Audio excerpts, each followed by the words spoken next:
午市客流最高峰，我的饺子店本该出餐如流水，今天却乱成了一锅粥。后厨调线师傅张桂兰和李淑琴将线勺和擀面杖狠狠砸在台面上，我压着心头的火气开口：桂兰姨、淑琴姨，前厅30多桌客人都在催饺子，你们这是在闹什么？张桂兰冷笑一声，抬眼睨着我，语气里满是不屑。宁老板，我们姐俩天天在后厨忙活，一天包上千个饺子卖出去，就拿8000块这点死工资，你觉得说得过去吗？我好声好气地跟她说：桂兰姨，8000块已经比同行高不少了。她抱着胳膊，姿态强势又理直气壮。宁老板，不是我们姐俩欺负你，你这饺子馆的客人可都是冲着我们的调馅手艺来的。我强压着心底的不耐，妥协道：好，工资涨到1万，现在赶紧干活。李淑琴和张桂兰交换了个算计的眼神，嘴角勾起一抹笑。就1万，对面的福满家饺子馆可是1.6万挖我们过去，还包吃住。我们也不贪心，宁老板，只要你也把工资涨到1.6万，我们姐俩立马开始干活，不然我看你对外面怎么交代。我皱紧眉正要开口，前厅突然传来客人拍桌的巨响，服务员刘姐慌慌张张冲进来。老板，客人们都急疯了，饺子再不上，客人就要掀桌子走了。张桂兰暴毙站着，一脸有恃无恐，仿佛吃定了我。听见了吗，宁老板？客人都要掀桌子了，你奶奶走后，她的调馅配方就只有我们知道。不涨工资，我们现在就带着配方走。我靠在门框上，心里泛起冷意。这家店是奶奶一辈子的心血，张桂兰和李淑琴是她一手带出来的徒弟，我念着这份情分，哪怕知道他们背地里的小动作，也一直忍着。可我的退让换来的却是他们得寸进尺，敢在午市客流高峰期用后厨停摆要挟我。我沉着脸下定决心。行。两人眼里瞬间亮起喜色，李淑琴连忙掏出手机，点开收款界面往前递。张桂兰抬着下巴，满脸得意。我没有多余废话，指尖快速操作手机，直接把他们这半月的工资全额结算转了过去，语气冷淡：工资当场结清了，收拾你们的东西，现在立刻滚！话音落下的瞬间，两人脸上的笑意瞬间僵住。张桂兰猛地一拍案板：宁晨，你什么意思啊？店里的客人可都是冲着我们俩的调馅来的。我直起身走到操作台边，指着馅料盆厉声质问：调馅儿？是你们用冻肉调的馅儿吗？张桂兰，这个月你进了500斤冻肉冒充鲜肉，省下来的差价全进了你的腰包，没错吧？李淑琴，你把每天卖不完的馅料都掺进了第2天的新馅里。你们俩的这些动作，真当我什么都不知道吗？两人脸色骤然惨白，张桂兰眼神慌乱，下意识反驳：你胡说八道什么？我眼神冷冽，语气不带温度：我不想跟你们多说一个字，现在立马收拾东西给我滚！张桂兰气得脸都绿了，狠狠跺了跺脚：宁晨，你给我等着，我就在街对面盯着，看你怎么把这家30年的老店开垮。说完，他一把扯下工作服摔在地上，拉着李淑琴摔门走了。看着他们的背影，我在心里冷笑，真以为我离了他们就玩不转吗？我6岁跟着奶奶在后厨打转，8岁就能精准爆出13种香料的配比，10岁就能独立调出奶奶认可的馅料。这些年我只是顾念着情分，不显露手艺，他们竟真的以为我只是个吃干饭的废物。后厨瞬间安静下来，两个帮工面面相觑，脸色发白。前厅的催单声还在不断传来，刘姐跑进来，急得快哭了：老板，客人都快走完了，现在厨师没了，我们怎么办啊？所有压力瞬间压在我身上，我没慌，径直去了前厅。各位食客晚上好，我是本店老板宁晨。实在抱歉，后厨今日排查出劣质食材，为了保证食品安全，我们决定将食材全部销毁。话音刚落，食客们脸色齐齐一变，有人忍不住弯着腰干呕，脸色惨白如纸。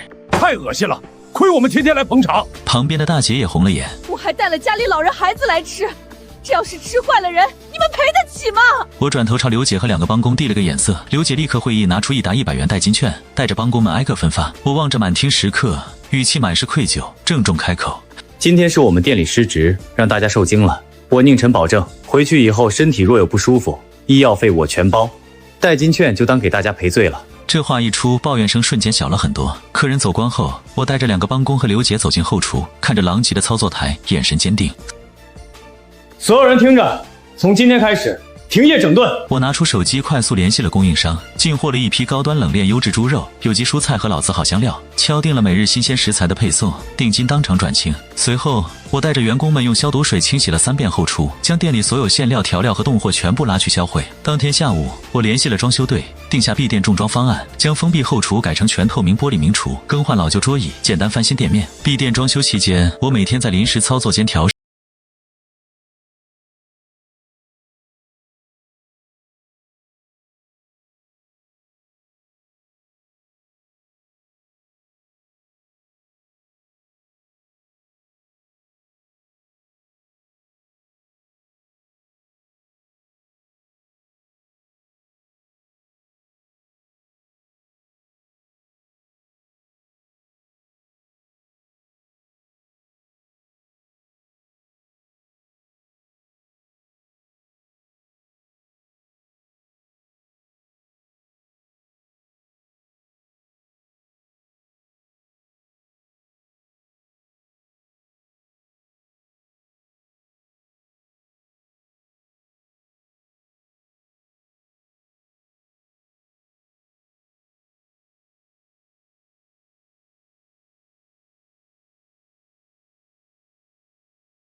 我看老宁家招牌今天算是砸他手里了。两人一唱一和，满脸幸灾乐祸，就等着看我当众出丑。此时，一位评委夹起一个饺子，轻轻咬开，汤汁瞬间在口中迸发。他先是一愣，随即脸上露出难以掩饰的赞许：“这饺子皮薄筋道，馅料鲜嫩，太好吃了！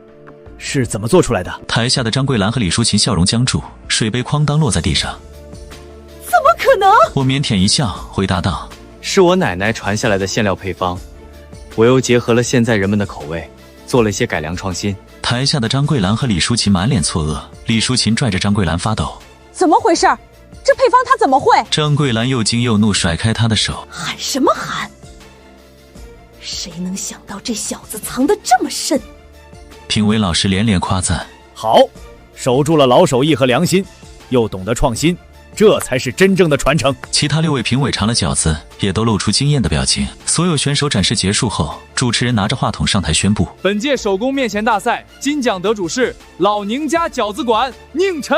全场沸腾，掌声响彻会展中心。我强压激动，握着话筒，声音虽有颤抖，却无比坚定：“谢谢评委老师，这馅料配方是我奶奶的心血和传承，我会一直坚持下去，做良心餐饮。”张桂兰和李淑琴听着周围观众对我的夸赞，再也待不下去，只能低着头灰溜溜的提前离场。老宁家饺子馆拿到金奖的消息很快就传遍全城，一夜爆红。次日一早，店门口的队伍就从巷头排到了巷尾，蜿蜒的长龙几乎堵住了整条街道，路过的行人纷纷驻足拍照。刘姐拿着对讲机激动大喊：火了！老板，咱们火了！我手上调馅的动作不敢停，闻言只是微微一笑。帮工们也在明厨忙得满头大汗，不停地擀面皮包饺子，动作不敢放慢，时刻举手机拍摄，连连称赞。这味道绝了，比我吃过的任何一家饺子都地道。福满家老板王强看着自家冷清的大堂，气得摔了手机。他叫来张桂兰和李淑琴，破口大骂：我花16000包吃住雇你们，是让你们来赚钱的。现在客人这么少，你们干什么吃的？张桂兰和李淑琴被骂得抬不起头，死死抿着嘴不敢吭声。王强气得胸口剧烈起伏。我告诉你们，不管用什么招，3天内必须把客人拉回来。做不到就都给我卷铺盖走人！张桂兰和李淑琴低着头不敢与他对视，心里却把所有怨气都撒在了我身上。两人走出办公室，隔着一条街望着老宁家排成长龙的队伍，眼神里满是怨毒。饺子店一直忙到下午3点才结束，最后一桌客人离开时，所有员工都瘫坐在椅子上，累得说不出话。刘姐拿着账本走过来，脸上满是难以置信的表情。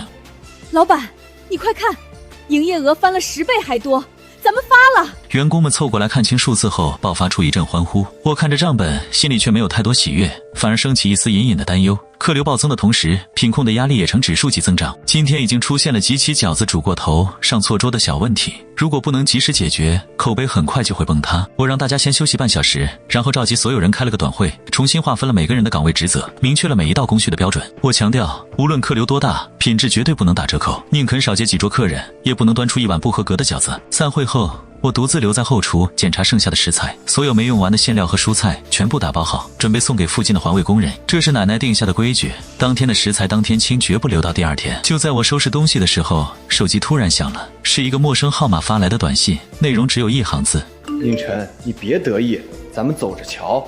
我删掉短信，没有放在心上，他们的这点伎俩我早就见怪不怪了。第二天一早，我刚到店里，就发现门口围了一群人，几个拿着手机的人正对着店门指指点点，嘴里说着难听的话。什么金奖饺子，根本就是花钱买的！他们大声嚷嚷着说我的饺子根本不好吃，是花钱买的奖项，还说我用的食材都是过期的，只是看起来新鲜而已。路过的行人听到这些话，纷纷停下脚步，露出怀疑的神色。原本排好的队伍也开始骚动，有人犹豫着想要离开。刘姐气得脸色发白，想要上前和那群故意找茬的人理论，我拉住了她，摇了摇头。这种时候争辩是最没用的。我转身走进全透明厨房里，当着所有人的面开始现场调馅包饺子。我动作行云流水，每一个步骤都清晰地展现在大家面前。新鲜的猪肉剁成细腻的肉馅儿，擀出来的饺子皮薄如蝉翼，煮好的饺子盛在碗里，汤汁清澈，香气四溢。我把饺子端给了队伍前排的几个人，让他们免费品尝。刚才他们还面露怀疑，吃了一口后，脸上瞬间露出惊喜。天哪，这饺子太好吃了！其他人也纷纷上前品尝，吃完后都赞不绝口。那些故意来找茬的人见势不妙，灰溜溜地溜走了。我看着他们的背影，心里冷笑，想用这种下三滥的手段搞垮我，他们还太嫩了。可我没想到，这才只是刚刚开始。接下来的几天，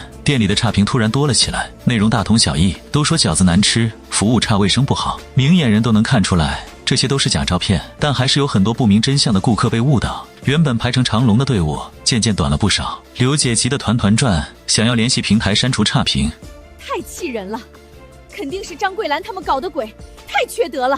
我阻止了他，因为平台删除差评的速度永远赶不上他们刷差评的速度。与其在这里浪费时间，不如想办法从根本上解决问题。我让技术人员在店里安装了高清摄像头，覆盖了从食材验收、后厨操作到前厅服务的每一个角落，然后把所有摄像头的实时画面投屏到店门口的大屏幕上，24小时不间断直播。同时，我在店里设立了食材展示区，每天的食材采购凭证、检验报告全部张贴在展示区里，顾客可以随时查看，也可以亲自到后厨参观。这一系列操作下来，恶意差评的影响瞬间消失了。顾客们看到透明化的运营，反而更加信任我们。店里的生意不仅没有受到影响，反而比之前更好了。很多人专门慕名而来，就是为了看看这个全透明的饺子馆。老板太良心了，全程直播，吃着太放心了。张桂兰他们的阴谋再次落空。福满家的生意却越来越差，每天冷冷清清，几乎没有客人上门。我站在店门口，看着对面空荡荡的福满家，心里清楚，他们不会就这么善罢甘休，被逼到绝路的人，什么事都做得出来。果然，没过几天，福满家就推出了一个惊天活动。李淑琴站在店门口，举着大喇叭吆喝：饺子1元1碗，不限量供应。这个消息一出，立刻在附近引起了轰动，大量贪便宜的人涌向福满家门口排起了长队，甚至有很多原本是我的顾客也被吸引了过去。店里的员工看到这一幕都有些慌了，他们担心生意会被福满家抢走。刘姐也劝我，老板，要不咱们也搞点优惠活动吧？我摇了摇头，态度坚决。1元1碗的饺子，用脚趾头想都知道用的是什么食材，他们这是在饮鸩止渴。我告诉员工们，不用管对面，我们只要做好自己的事，保证每一碗饺子的品质。接下来的几天，福满家天天人满为患。张桂兰和李淑琴站在门口，脸上满是得意的笑容。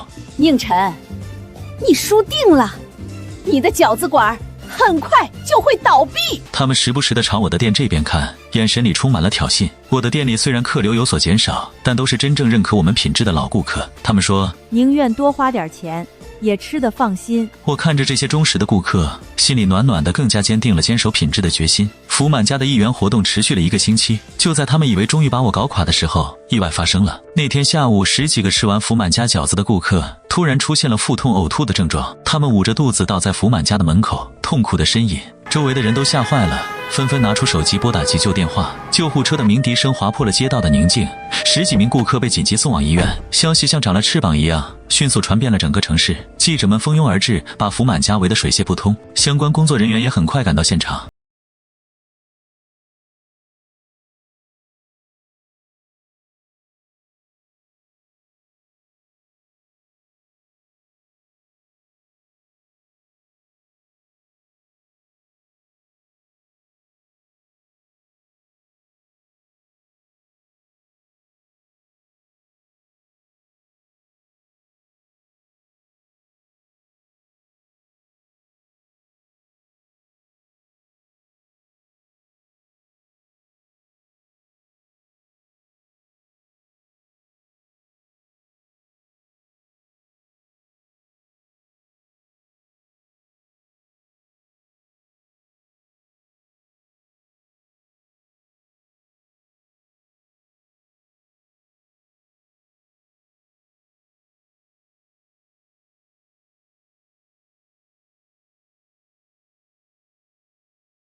福满家被开出了巨额罚单，还被吊销了营业执照，彻底关门了。张桂兰和李淑琴不仅赔光了所有的积蓄，还背上了巨额债务。他们变卖了家里的房子和车子，还是不够赔偿。走投无路之下，张桂兰和李淑琴想到了我，来到我的店里。他们穿着破旧的衣服，头发花白凌乱，看起来憔悴了很多，再也没有了之前嚣张跋扈的样子。张桂兰和李淑琴低着头站在我面前，不敢看我的眼睛，嘴唇动了半天才说出话来。宁老板，求你救救我们吧，我们知道错了。他们后悔当初的所作所为，希望我能看在奶奶的情分上收留2人，哪怕是在后厨洗碗打杂也行。店里的员工都看着我，眼神里充满了期待。大家都觉得我应该狠狠地羞辱张桂兰和李淑琴一顿，然后把他们赶出去。我看着他们狼狈的样子，心里没有一丝同情。当初他们用劣质食材坑害顾客的时候，怎么没有想到会有今天？当初他们在午市高峰要挟我，想要毁了奶奶心血的时候，怎么没有念及情分？我深吸一口气说，我的店里永远不会收留没有良心的人，你们走吧。他们的脸色瞬间变得惨白，瘫坐在地上。我让保安把他们请了出去，看着他们踉跄离开的背影，我心里没有一丝波澜。我知道这是他们应得的下场。解决了张桂兰和李淑琴的事情后，店里的生意步入了正轨，每天都客流不断，营业额稳定在一个很高的水平。很多人看中了老宁家的品牌价值，纷纷找上门来谈加盟。他们开出的条件一个比一个诱人，有人愿意出100万的加盟费，还有人愿意给我50%的股份。刘姐和员工们都劝我，宁晨，答应他们吧，这样咱们能快速扩张，赚更多的钱。说实话，我也有些心动。开连锁店，把奶奶的手艺传到更多的地方，一直是我的梦想。但我心里也有顾虑，加盟模式虽然扩张快，但很难保证品控。如果加盟商为了赚钱偷工减料，使用劣质食材，那老宁家的招牌就彻底毁了。我没有立刻答应那些加盟商，我再考虑考虑。接下来的几天，我去考察了几个做加盟的餐饮品牌，发现他们的品控确实做得很差，很多加盟店的味道和总店天差地别，食材也都是用的便宜冻货。看到那些品控乱象，我心里像压了块石头。夜里躺在家里，满脑子都是加盟商的诱惑和奶奶的叮嘱。刘姐又发来消息，劝我再好好想想加盟的事。宁晨，就算不搞加盟，找个靠谱的人合作也行啊。我没回消息，指尖划过手机里奶奶的旧照片。奶奶在世时常说，饺子里包的是良心，不是赚快钱的工具。第二天前台打来电话，说有位王老板非要见我，我让前台把人请进来，心里没抱任何期待。王老板穿着考究递过来的名片，印着连锁餐饮集团总裁。他一坐下就开门见山，语气带着十足的底气。宁老板，我知道你看重品控，我给你8000万独家代理。我手里的茶杯顿了一下，不敢相信自己的耳朵，8000万足够我把总店扩建10遍。王老板看出我的震惊，所有加盟店我统一管理，食材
笔尖悬在合同上，迟迟落不下去。这时王老板打来电话，语气带着一丝催促。宁老板，考虑的怎么样了？我深吸一口气，握紧了拳头，终于有了决定。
但人流量太少，有的人人流量大，租金又太高，折腾了半个多月，终于在市中心的繁华商圈找到了合适的店面。我立刻签下租赁合同，开始规划装修事宜。装修方案我改了3遍，坚决要求和总店保持一致，重点打造名厨。装修师傅忍不住劝我，语气带着一丝不解：“宁老板，名厨装修成本高，没必要这么较真儿吧？你们家饺子味道好不就够了吗？”我摇了摇头，语气坚定，没有丝毫妥协。必须较真，我们既要味道好，又要让顾客吃得放心，这是老宁家的规矩。装修期间，我每天都泡在工地上，检查每一个细节。食材供应商也主动联系我，确认开业后的食材供应事宜。他们承诺每天凌晨新鲜配送，绝不提供冻货和劣质食材。我从总店挑选了几个经验丰富的员工，派去分店负责筹备。出发前，我特意叮嘱他们一定要守住品质底线。你们是老宁家的人，不管在哪个店，都要用心做好每一碗饺子。员工们郑重点头，眼神坚定，让我十分放心。看着分店一点点成型，我仿佛看到了奶奶欣慰的笑容。经过1个多月的筹备，老宁家第1家分店终于要开业了。开业前一天，我和员工们一起打扫卫生、整理食材，忙到深夜。刘姐看着整齐干净的名厨，笑着对我说：“宁晨，这分店和总店一模一样，食材也是一个标准，肯定没问题。”我点了点头，眼眶有些湿润，心里满是期待。开业当天，一大清早就有顾客围了过来，大多是听说过老宁家的口碑。没过多久，店里就坐满了人，排队的队伍排到了店门外。员工们各司其职，忙得不可开交，但脸上都带着笑容。有顾客吃完后特意过来夸奖，语气满是赞许：“味道和总店一模一样，新鲜又入味儿，以后我就来这家店了。”我听着顾客的夸奖，心里暖暖的，所有的辛苦都烟消云散。当天晚上盘点营业额时，我们都惊呆了。开业第1天的营业额竟然比总店平时的营业额还要高。刘姐激动地拍着我的肩膀，声音都有些颤抖：“宁晨，我们成功了，分店真的成功了！”我看着大家脸上的笑容，心里充满了信心。我知道这只是开始，我一定会把奶奶的手艺稳稳地传下去。第1家分店的成功给了我和员工们极大的信心。接下来的几个月，我开始规划第2家、第3家分店的选址，每一个店面我都亲自考察、亲自把关装修和人员配置。随着分店越来越多，食材供应和品控成了最大的难题。我思来想去，决定建立中央厨房，统一调配馅料。中央厨房的选址、装修我都亲自把关，制定了严格的卫生标准。我聘请了专业的食品检验人员，每一批馅料都要经过严格检验。有员工曾劝我：“宁老板，一点点小问题，顾客根本吃不出来，没必要浪费时间。”我摇了摇头，指着墙上的标语，语气坚定：“老宁家的饺子，哪怕有一点瑕疵，也不能送到顾客手里。”在我的坚持下，中央厨房的品控做到了零失误。1年时间里，我陆续开了3家分店，每家生意都异常火爆。顾客们都说，不管在哪家老宁家，都能吃到一样的放心的味道。老宁家的名气越来越大，很多外地的顾客专门坐飞机过来，就为了吃一碗老宁家的饺子。甚至有国外的餐饮集团想要和我合作，把老宁家的饺子开到国外去。我没有立刻答应，因为现在还不是时候，我要先把国内的市场做好，把基础打牢。就在我忙着扩张的时候，一个意想不到的人出现了。那天我正在中央厨房检查工作，一个穿着清洁工衣服的女人突然拦住了我。我仔细一看，竟然是李淑琴。她比之前更加憔悴了，头发全白了，手上布满了老茧和裂口。看到我，李淑琴立刻低下头，带着几分憔悴和窘迫开口：“宁老板，我生病了，得了很严重的肾病，往后还得一直做透析治疗。”李淑琴还说自己已经花光了所有的钱，现在连房租都交不起了，实在走投无路才来找我。宁老板，求你再帮我一次，就一次，我来世做牛做马报答你。我看着他可怜的样子，心里五味杂陈。说实话，我恨他当初的背叛和伤害，但看到他现在的处境，我又有些于心不忍。毕竟他曾经是奶奶的徒弟，跟着奶奶干了10几年。我沉默了很久，最终还是心软了，给李淑琴转了5万块钱。这是我最后一次帮你，以后不要再来找我了。李淑琴接过钱，激动得热泪盈眶，她对着我深深鞠了一躬，然后转身跑了。看着她的背影，我叹了口气，希望她能好自为之。可我没想到，我的善良竟然换来了恩将仇报。没过几天，网上突然出现了一篇帖子，标题是“老宁家老板为富不仁，见死不救”。帖子里说我不念旧情，看着曾经的厨师生病不管不顾，还说我能有今天的成就，全靠偷了张桂兰和李淑琴的手艺。帖子下面还配了李淑琴躺在病床上的照片。这篇帖子很快就上了热搜，很多不明真相的网友开始攻击我，说我忘恩负义，人品有问题。老宁家的口碑也受到了严重的影响，店里的生意也出现了下滑。我看着网上的那些恶毒评论，气得浑身发抖。我怎么也没想到他们会这样对我。刘姐和员工们都气得不行。我冷静下来，没有立刻在网上回应。现在说什么都会认为是辩解，我需要拿出证据，才能证明我的清白。我让律师调取了银行的转账记录，还有我和李淑琴见面时的监控录像，然后把这些证据全部发布到了网上。同时，我还公布了李淑琴当初偷工减料、背叛我的全部事实，包括她用冻肉冒充鲜肉和福满家串通、恶意刷差评等事情，证据确凿无可辩驳。网友们看到后瞬间反转了态度，原来是这样，李淑琴太忘恩负义了。简直是现实版农夫与蛇。老宁家的口碑不仅没有受到影响，反而因为这件事让更多的人看到了我的善良和大度，店里的生意比之前更好了。李淑琴的阴谋再次落空，他们不但没有得到同情，还遭到了所有人的唾弃。医院也因为他拖欠医药费停止了治疗。李淑琴走投无路，再次来到我的店里。这次他没有再求我帮忙，而是在我面前不停地哭着道歉。都是我鬼迷心窍，是我对不起你，我实在是没办法了。我看了他一眼，冷冷地说：“我已经仁至义尽了，路是你自己选的，后果就要自己承担。”我让保安把他架了出去。从此以后，我再也没有见过他。听说李淑琴因为没钱治疗，病情越来越重，最后离开了这座城市，不知所踪。她的结局让人唏嘘，但这一切都是她咎由自取。解决了这件事，我把所有的精力都投入到了事业中。老宁家的发展越来越顺利，分店已经开到了周边的几个城市，成为了本地家喻户晓的餐饮品牌。我没有忘记初心，始终坚持当日新鲜食材，手工现包。老宁家的饺子也成为了这座城市的一张名片，很多来旅游的人都会特意来吃一碗老宁家的饺子。我还积极参与公益事业，在每个分店都设立了爱心饺子窗口，每天免费为环卫工人、孤寡老人和残疾人提供饺子。很多人都说我是一个有良心的企业家，我只是觉得这是我应该做的。奶奶从小就教育我要做一个善良的人，要懂得感恩回报社会。后来我还成立了厨师培训学校，专门培训饺子师傅。学校不大，但收拾得干净整洁，每一张操作台都一尘不染。我定了死规矩，所有厨师都要经过3个月的严格培训，从和面调馅到包制、煮制，每一个步骤都不能马虎。和面要控制温度，揉面要按照时间要求来。我亲自担任校长，每天泡在培训室，手把手地带学员。奶奶的手艺我一点都不藏私，毫无保留地教给他们。有学员嫌揉面枯燥，练了2天就想偷懒。宁校长，揉面太费劲儿了，能不能省点步骤？我拿起他揉的面团，轻轻一拉就断了，脸色沉了下来。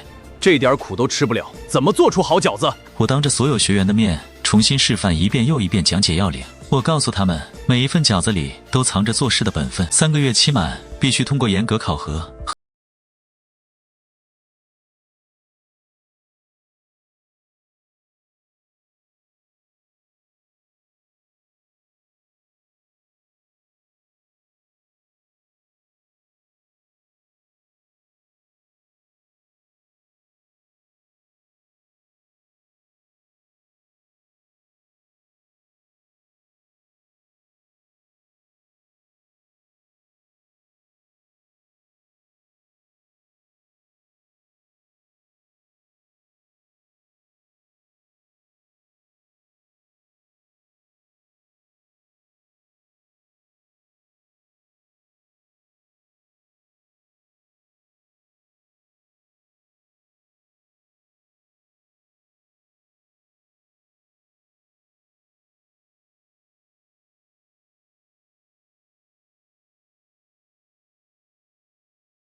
宁校长，谢谢你教我们手艺，我们一定会好好传承。我看着他们，心里满是欣慰，眼眶也有些湿润。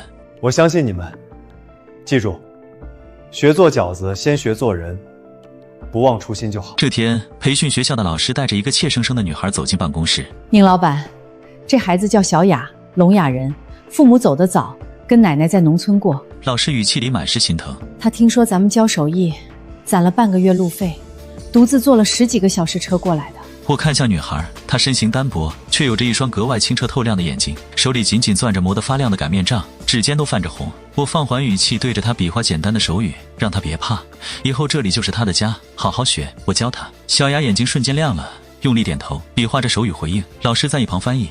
他说他不怕苦，一定会好好学，绝不偷懒。往后的日子，小雅学得格外拼命，我教她调线配比，她一字一句记在随身小本子上，遇到不懂的地方就举着本子凑到我面前，着急地用手语比划，眼神里满是求知的执拗。她的手感是天生的好，擀面杖在她手里灵活得很，擀出的饺子皮薄厚分毫不差，包出的饺子个个肚圆边齐，比不少老员工做的都好。3个月考核结束，小雅以满分的成绩拿下第1名。我看着她泛红的眼眶，拿出早已备好的启动资金，用手语比划着告诉她，我可以帮她在老家县城开家小店，既能照顾奶奶，也能把饺子手艺传回去。问她愿不愿意。小雅瞬间红了眼，捂着嘴用力点头，眼泪顺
最忙碌最热闹的日子，国内所有分店座无虚席，总店的队伍从清晨7点就排到了巷尾，烟火气裹着暖意弥漫整条老街。我在后厨有条不紊的忙活，手里的擀面杖敲得案板哒哒响，熟练的擀皮调馅不敢有半点马虎。后厨里的帮工们也各司其职，和面包馅煮饺子，忙得热火朝天，却个个脸上带着踏实的笑容，尽全力应对着冬至的客流高峰。正忙着，小雅带着她县城店里的员工走了进来，脸上带着腼腆的笑。她比划着手语，指尖轻扬，眼神真挚的发亮，告诉我他们来帮厨。我心里一暖，连忙点头，轻轻拍了拍她的胳膊，示意我懂了。这时，小林也带着几个学成的徒弟赶来，手里还拎着刚买的新鲜馅料，笑着打趣：“宁哥，今天这么忙，可少不了我们这些得力帮手。